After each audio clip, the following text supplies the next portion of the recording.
Alors là, il y a un truc qui me gave, mais alors particulièrement, vous aviez une personne proche de vous qui s'est comportée vraiment n'importe comment, et maintenant que vous avez décidé de couper les ponts, eh ben elle regrette. Bah ouais, elle regrette, elle revient, elle réalise enfin ce qu'elle a perdu, elle se dit merde. Et ça, c'est exactement le boomerang de la vie, et on va en voir un peu plus sur tout ça, mais ça, d'entrée de jeu, c'est un truc, ça a tendance à m'agacer.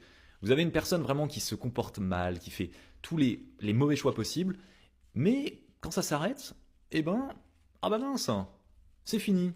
Et ça a des regrets. Bah ouais, mais bon, c'est un peu trop tard. Donc, on va regarder justement ce trop tard, ce qu'il nous dit. Bah tiens, on commence évidemment avec une petite trahison, donc on voit que cette personne, en plus d'avoir mal fait les choses, a carrément mal agi, franchi des limites, et c'est d'ailleurs une des raisons pour lesquelles vous avez dû couper les ponts. Elle sait qu'elle a blessé, évidemment, qu'elle a trahi votre confiance, mais sur le moment, ça ne la dérangeait pas particulièrement. Mais là, le truc, c'est qu'elle commence à réaliser l'impact de ses actes. Cette prise de conscience fait que le boomerang arrive, mais surtout fait que c'est un petit peu trop tard, vous en conviendrez. Ensuite, on a, bah tiens, la culpabilité, évidemment, ah, elle se sent mal, ah bah mince, elle se reproche tout ce qui a été dit ou fait. Mais le problème, c'est qu'encore une fois, bah, c'est trop facile d'avoir ces regrets trop tard. Donc, il y a eu un déclic, ok, la personne comprend qu'elle a perdu quelque chose d'important, vous, il y a une culpabilité qui la pousse à réfléchir, à se remettre en question, et le pire, c'est qu'elle envisage d'essayer de réparer la situation, ou en tout cas de revenir vers vous. Donc bon, le toupet est à son maximum.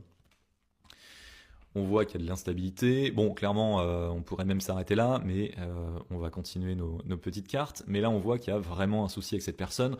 On a une instabilité qui est totale. On voit que cette personne est confuse, elle doute, elle change d'avis en permanence.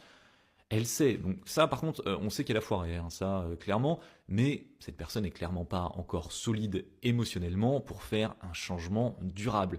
Oui, il y a un regret, il y a de la peur, il y a de la panique de vous avoir perdu. Elle s'en rend bien compte, mais pour autant, c'est clairement pas suffisant pour avoir une remise en question définitive.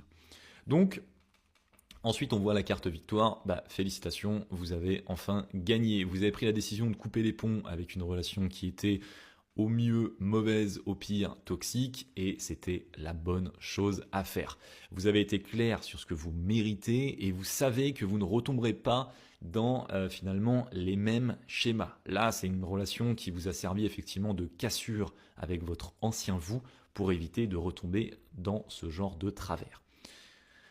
La conclusion finale, l'évolution, eh bien